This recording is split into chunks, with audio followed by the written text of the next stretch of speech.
I want you to imagine something for a second.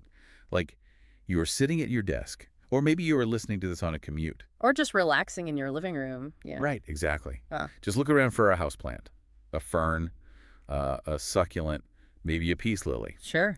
What if I told you that the plant sitting right there, Yeah. like quietly photosynthesizing, is actively judging your mood? Oh, wow. Yeah, that it actually knows if you are having a good day or if you are, quietly stressing out about a deadline. So suddenly that potted ficus isn't just decor. I mean, it is an audience. It is an audience. And according to a fascinating, frankly, kind of mind-bending 2006 document titled Entering Others' Minds Advanced Cultivation 1, authored by Deiform Buddha. Great title, by the way. Oh, totally. Well, according to this text, that audience might be far more tuned into your internal life than you could ever realize. Which is a wild thought to wrap your head around. It really is. And our mission today for this deep dive is to trace the incredible journey this text takes us on. Because it really escalates, doesn't it? Oh, massively. It starts with these mid-century laboratory-style polygraph experiments on houseplants, and then it goes cosmic. We are going to explore how the author builds a case that eventually makes profound, sweeping claims about universal telepathy, reading the minds of others, and literally transcending death itself. It is a wild trajectory, I mean, truly. But before we get to the cosmos and talking to ancient ancestors, the text grounds the argument in some very specific, earthbound scientific anomalies. Right, the polygraph stuff. Exactly. The entire foundation of this worldview actually starts with a CIA polygraph expert named Cliff Baxter. Okay, let's unpack this, because starting a theory about universal consciousness with a CIA lie detector guy is an amazing left turn. It really is. I mean, we usually associate polygraphs with interrogations, right? Measuring those subtle physiological changes. Heart rate, skin conductivity, sweat. Yeah, exactly. To figure out if someone is feeling the stress of telling a lie. Right. And Baxter's entire career is built on reading those invisible biological signals of human deception. But the text describes a moment where Baxter decides to take his polygraph equipment, like the exact same machine he uses on suspected spies or criminals, and he hooks it up to a houseplant.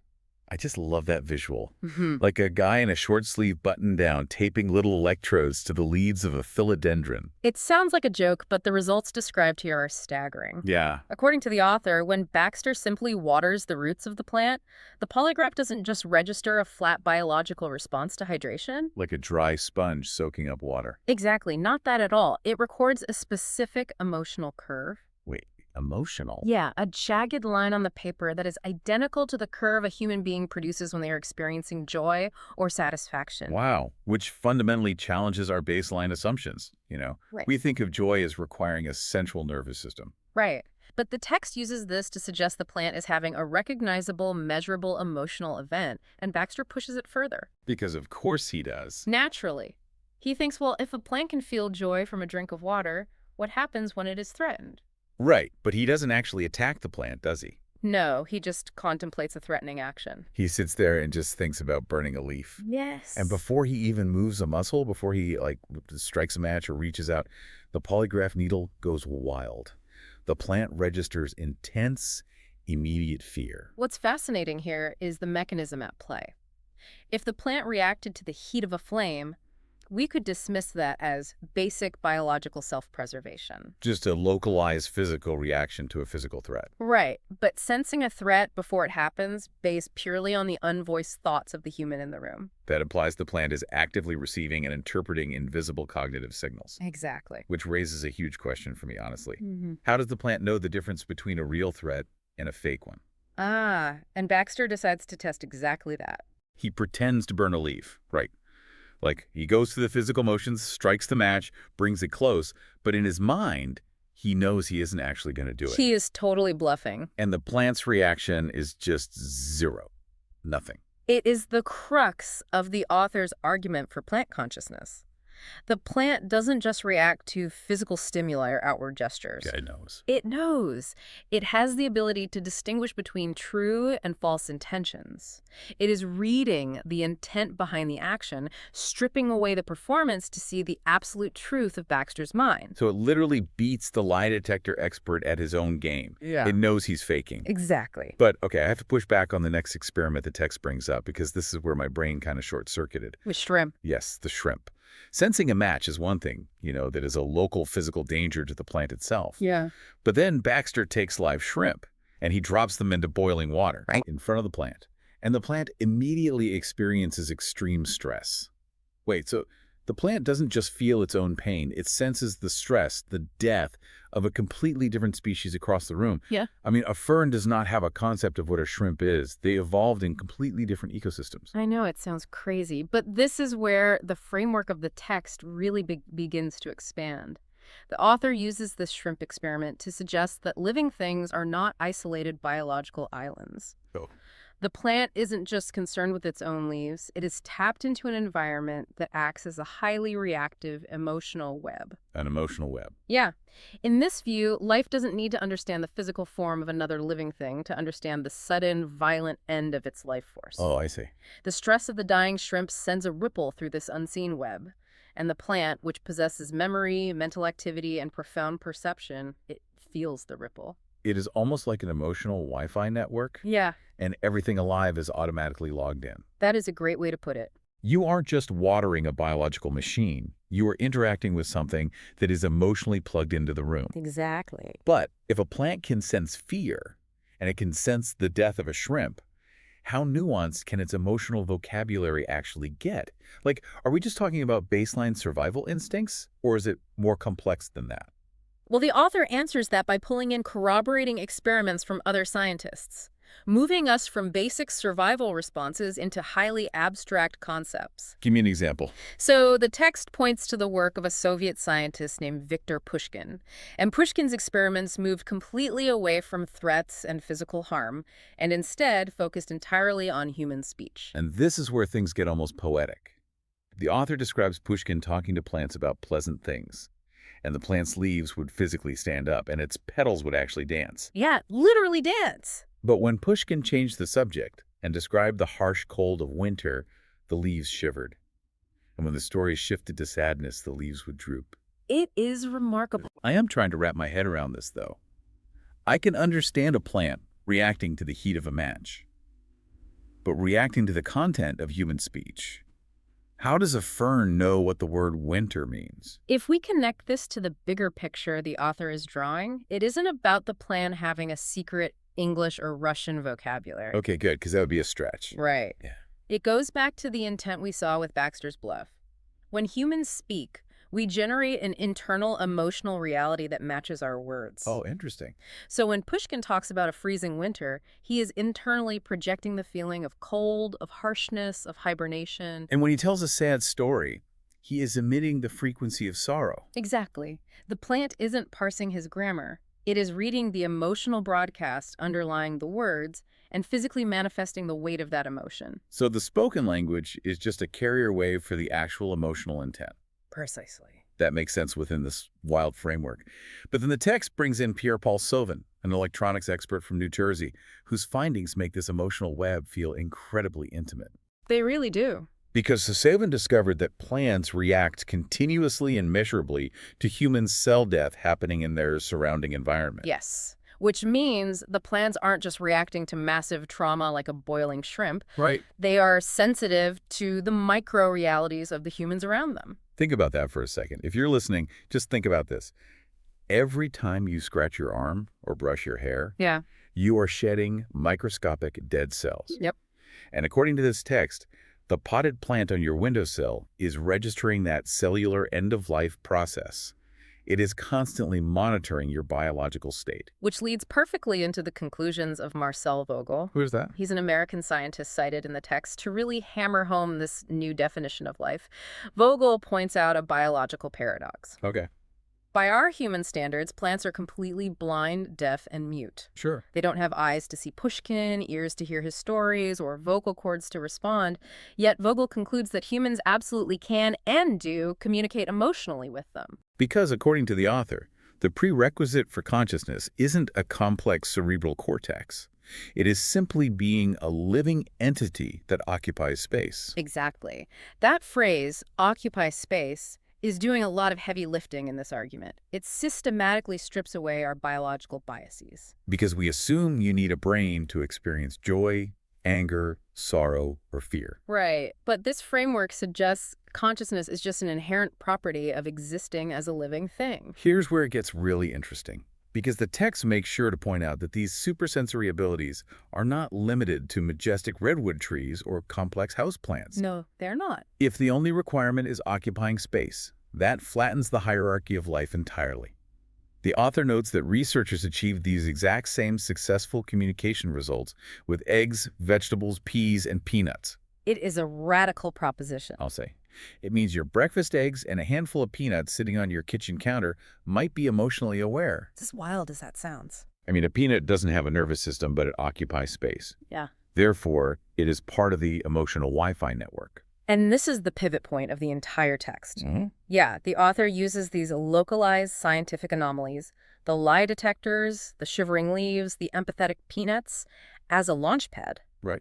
If a peanut has consciousness and a fern can tell if you are lying, where do we draw the line of communication? Where does the emotional web stop?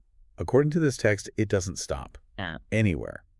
The author basically says, look at all these scientific findings. If communication is possible between a human and a vegetable, let's take the training wheels off. Let's go all the way. And they make a massive, thrilling philosophical leap from plant biology to cosmic universal communication. They claim humans can communicate with mountains, rivers, and insects. Yes. In fact, the author casually drops in that they have successfully communicated with insects themselves. But the text immediately reaches even further than the physical world around us. It does. It claims we can communicate with ancient people, people from the future, beings on other planets, celestial beings, ghosts, and spirits. Wow. The author specifically names historical and religious titans, Jesus, Siddhartha Gautama, also known as Sakyamuni Muhammad, and Laozi. So what does this all mean?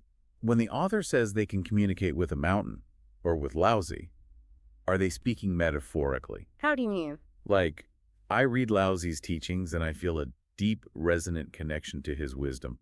Or I look at a mountain and I feel its enduring presence. Because that is a very common poetic way to describe inspiration. It is crucial to understand that the text presents this as absolute literal fact. Literal fact. Yes, the text explicitly states this is not alarmist or mystical, it is a fact. The author isn't talking about reading a book and feeling inspired by ancient philosophy. Right. They claim the ability to fully enter their consciousness to the point where the author knows and can express things that Jesus and Sakyamuni never historically said aloud. That is a staggering claim. You aren't just reading their surviving texts, you are actively tapping into their ongoing, unspoken stream of consciousness. Exactly. But how does that even work mechanistically? Yeah. These figures died thousands of years ago. Their physical brains have been dust for millennia. It all stems from the core foundational belief of the entire text, which is stated very clearly. Which is, There is no such thing as death in life. there is no such thing as death in life. Yeah. That feels like the skeleton key to this whole document. It really is. The author asks rhetorically, did Jesus, Siddhartha Gautama, Muhammad, or Laozi actually die? And the text's answer is an unequivocal no. They are still there. Yes, your deceased grandparents, parents, relatives, they are still present. It is merely a matter of time and space. The argument is that consciousness and thinking are not bound by the physical decay of the body. They transcend time and space entirely. You know, I like to think of it like a radio broadcast. Yeah, like the physical body, the brain, the vocal cords. That is just the hardware. It's the radio itself. Biological death is just the radio breaking. Right. But the radio breaking doesn't mean the radio wave stops traveling through the air. The frequency is still broadcasting perfectly. You just need a different kind of receiver to pick up the signal. That is a perfect analogy for this framework. The author says, I see them living well. We only need to shift our perception to understand this. So the signal's still there. Yes. If consciousness is just an inherent property of occupying space, then shedding the physical body doesn't extinguish the consciousness. The web of communication, that emotional Wi-Fi network we saw with the plants, is still there. It just stretches across centuries and across the universe. Okay, so if we accept the text's premise that we all possess this latent potential to tune our internal receivers to connect with ancient philosophers, with deceased loved ones, with mountains across time and space, Right. how does that apply to the people sitting right next to us? The living, breathing humans we interact with every single day. Because after making these massive cosmic claims, the text brings it crashing back down to a very practical interpersonal level. It does. Having established that all consciousness is connected, the text introduces a practical application of this, a special ability called the power of knowing the minds of others. Which sounds exactly like telepathy. Pretty much. The author acknowledges that it seems mysterious to most people, but insists that the mechanics of it are actually very simple. Simple. According to the text, once you enter the thoughts of others, you will intimately know all the activities happening in their hearts. Wow. Imagine you are facing a total stranger. You might not understand them at first glance. But, the text argues, if your thinking ability surpasses theirs, you can clearly know exactly what they are thinking and what they want to do. But the text takes it a crucial step further than just reading minds. It isn't just about passive observation. It talks about active influence. Yes, it does. It says you can try entering the mind of someone close to you and mentally ask them to perform some actions according to your thoughts. And the author is incredibly confident about the result. Very confident. The text says they will do it. When your thoughts connect deeply enough, your thinking actually becomes their thinking. Your consciousness overrides or merges with theirs, and they will inevitably comply.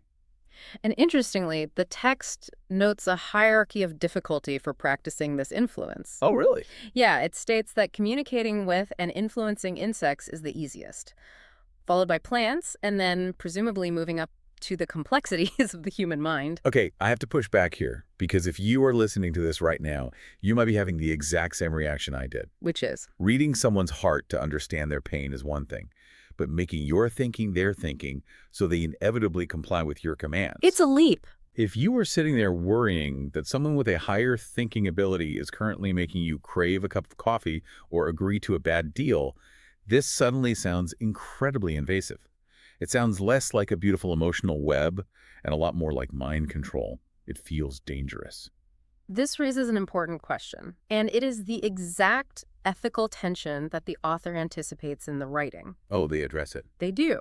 Because immediately after describing this immense, seemingly dangerous power to make others comply with your thoughts, the text introduces the ultimate built-in safeguard. Okay. It is an absolute prerequisite. Without it, the power simply does not work. Right. This is how the excerpt concludes. Yes, the text dictates that to achieve this level of connection, you must be sincere. Sincerity is the key. Sincerity. You must genuinely care for the subject you are connecting with. You must love them as yourself and love all life as yourself. That is a fascinating paradox to wrap your head around. You can only control someone if you love them as much as you love yourself. In the internal logic of the text, it completely resolves the paradox. How so? Think about the mechanics of it. If you genuinely love all life as yourself, then the boundary between you and them ceases to exist. Ah, I see. There is no longer a separate you trying to manipulate a separate them for personal gain. The boundaries dissolve into that universal web. That makes a lot of sense. You aren't forcing an external selfish will onto an unwilling subject. You have reached a state of profound ultimate empathy where your needs and their needs are entirely seamlessly aligned. It functions almost like a metaphysical safety lock. You physically cannot access the power unless your intentions are completely pure. Exactly. If you are trying to use this ability to win a petty argument with your spouse or get a coworker to do your chores or manipulate a stranger, it will fail. Why? Because in those moments, you aren't operating from a place of loving them as yourself. Right. You are operating from your own ego, your own separate identity. And ego blocks the signal. Precisely. The text is suggesting that true connection and true power within this universal web isn't about dominance or overriding someone's free will. Yeah. It is about a radical, universal empathy that dissolves the illusion of separation entirely. If you love them as yourself, making them do something harmful would be like forcing your own hand into a fire. You just wouldn't do it. So let's synthesize this incredible arc we've just been on in this deep dive. We started out looking at jagged ink lines on a piece of CIA polygraph paper. We did. A localized experiment, proving that a houseplant can tell when a human is lying and can feel the empathetic stress of a shrimp dying across the room. And from there, we expanded into the realm of abstract thought, with Soviet experiments showing leaves shivering at the mere description of winter, proving that intent matters more than vocabulary. Yes, and we realized that consciousness might be an inherent property of literally anything that occupies space, even breakfast eggs and peanuts. Right.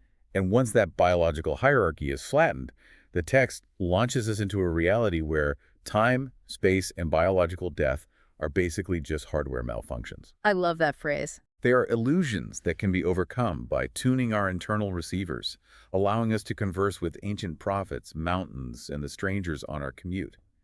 It is a profound, staggering vision of a completely interconnected universe held together by universal empathy. It challenges you to completely reimagine your relationship with every single object and entity in your environment. I mean, nothing is isolated. So, to you listening right now, next time you water your plants, or chop vegetables for dinner, or even just look at a stranger walking past you on the street, remember the invisible emotional Wi-Fi network this text describes. Yeah. According to this author, you might be communicating with them already, broadcasting your true intentions, whether you realize it or not. And I want to leave you with one final thought to mull over, drawing on a very specific detail from the text that we touched on briefly. What's that? The author states that of all the beings you can practice this deep connection with, communicating with and influencing insects is the absolute easiest. Right, the easiest. They are the most receptive to our mental broadcasts. So if this text is right, if our consciousness is constantly broadcasting our underlying emotions and intentions, and the smallest, most abundant creatures around us are the easiest to connect with, what kind of unseen commands or emotional signals are you unknowingly transmitting to the hidden, buzzing world around you right now?